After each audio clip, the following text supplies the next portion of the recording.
Hey, life group leaders, I'm coming at you with another Theology Thursday. I want to share a piece of scripture with you and then we'll talk about it very briefly. So, this is in John chapter 13. I'm reading out of the ESV, and this is the moment where Jesus washes the disciples' feet. So, to set the stage, they're having this Passover feast, and it's close to the end. Jesus knows his hour is coming, and they mention that. And at the end of supper, it's already been revealed that Judas is going to betray Jesus, and they're all together. They're having this meal, this famous meal, and he starts to wash their feet. So let me pick up in verse 4. This is talking about Jesus, 13:4. So Jesus, rose from the supper, and he laid aside his outer garments, and taking a towel, he tied it around his waist. And then he poured water into a basin and began to wash the disciples' feet and wipe them with the towel that was wrapped around him. And he came to Simon Peter, who said, "Lord, do you wash my feet?" And Jesus answered him, "What I'm doing you do not understand now, but afterward you will understand." Peter said to him, "You shall never wash my feet." Jesus answered him, "If I do not wash you, you have no share with me." That's interesting because you're using water, but soon it's going to be applicable to the blood. Simon Peter said to him, "Lord, not my feet only, but my hands and my head." And Jesus said to him, "The one who has bathed does not need to wash except for his feet, but is completely clean. And you are clean, but not every one of you." So he's calling out to Judas. Verse 11, "For he knew who was to betray him, and that's why he had said, 'Not all of you are clean.'" Verse 12, "When he had washed their feet and he put his outer garments and resumed his place, he said to them, 'Do you understand what I have done? What I've done to you? You call me teacher and Lord, and you're right, for so am I.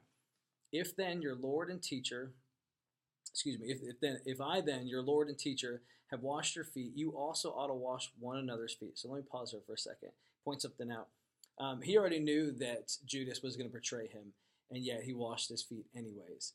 So there's this idea that Jesus puts out, and it's that he's a shepherd leader.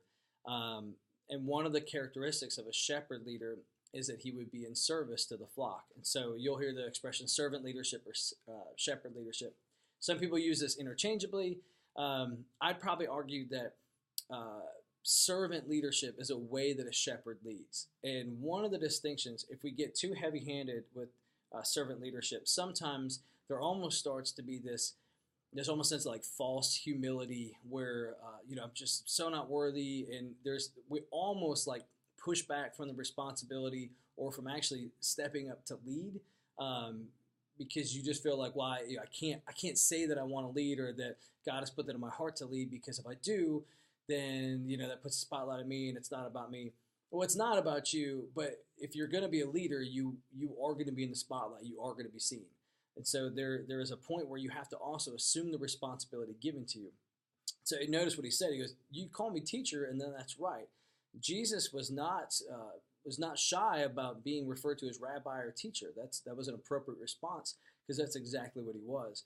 So when you guys are addressing your groups, there's no doubt you may not feel like you're there yet. It may not have taken yet.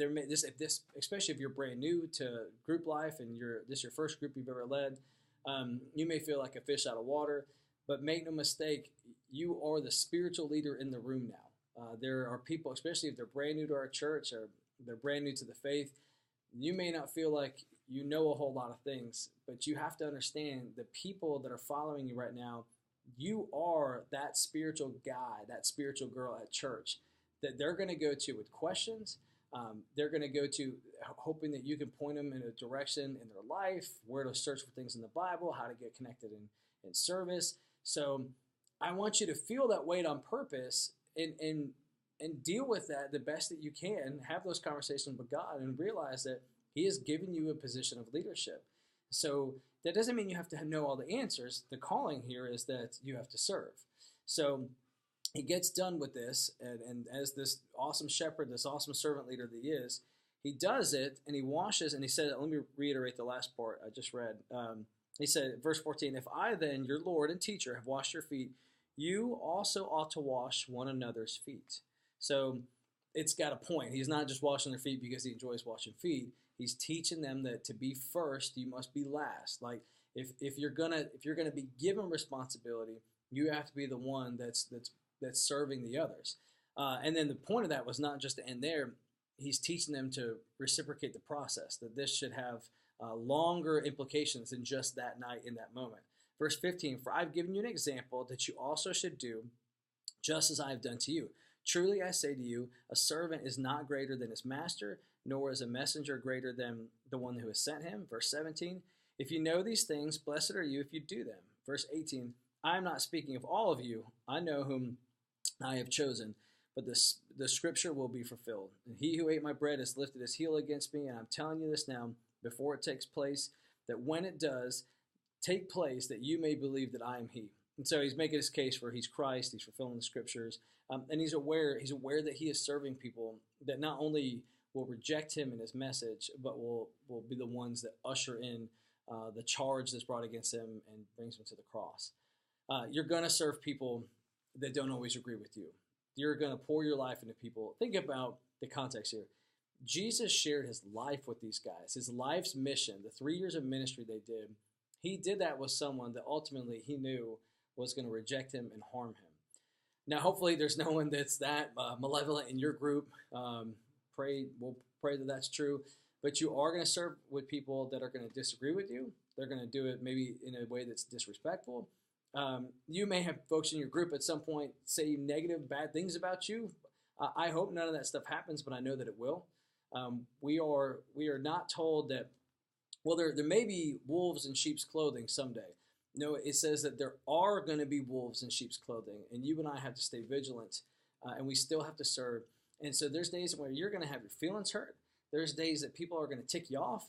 There's days that you really are just not feeling the love, and it's not, your emotions aren't in this, and you've got to prepare, and you've got to teach grace and love and acceptance and approval, and you got to point people to the gospel, even if you don't really feel like it. I'm sure Jesus was fully God, yes, but he was fully a man. That had to have been interesting for him to experience the emotions of utter betrayal, and yet he still washed this man's feet regardless. So let me wrap up with this thought. We have maybe the greatest evangelistic opportunity of the year, where people in your neighborhood are coming to your house and they're going to ring your doorbell, and there is an expectation of an encounter there. They're going to say trick or treat, and you are going to be, I don't know if you're going to give them candy or if you don't celebrate Halloween at all, or I don't know how you do it, but I would encourage you, consider this as an opportunity. One of the things I love this, our pastor has done for several years, is he grills hot dogs, and he gives everyone a little bit more than just candy when they come to his house. They have fellowship. They're able to love on their neighborhood. What a fairly cheap idea. I mean, you could buy a hot dog's probably the cheapest meat you could buy. It's not a huge financial investment. They're not a difficult thing to cook. Even I can get hot dogs right. Consider, what could you do to serve your neighborhood and your community? Maybe you do it together as a small group. Maybe your entire small group goes to one house and all the kids can trick or treat there. And if that happens, then you guys probably should all share the candy load so that one family doesn't have to buy all the candy. But maybe do that. Maybe cook s'mores for your neighbors or hot dogs for your neighbors. This is a great opportunity to pass out a tract. There's all kinds of ones you can get on Amazon. The Christian bookstores all have them. Don't be the house, though, that just gives a Bible tract out and not candy. You're going to get toilet paper later that night. Give candy and the tract together. I'm praying that you have some gospel conversations during this. There's always dads like me who are dragging a band of little kids around, and moms are doing the same thing and pushing strollers. Maybe you walk around the neighborhood with bottles of water and you serve the moms and the dads that are trying to chase their kiddos around if you don't have little kids, or maybe you divide and conquer. Talk about it with your spouse. Talk about it with your group. Don't miss this opportunity. You have an opportunity to be a servant leader and to shine in your neighborhood. It's not just in the pulpits. It's not in the White House that America is going to change and have its heart turned back to Jesus. It's going to start in our homes, and it's going to start in our neighborhoods. If we will win our homes for Jesus, and we will win our neighborhoods back for Jesus, if we will reach out to our neighbors, if we will share the gospel with our neighbors, if we would be so bold to share our faith with our immediate community, that's how America changes. That's how people give their hearts back to God. don't miss this opportunity. I'm waiting to hear awesome stories about your Halloween experience. May this be the best one ever. Love you guys, and I'll see you Sunday.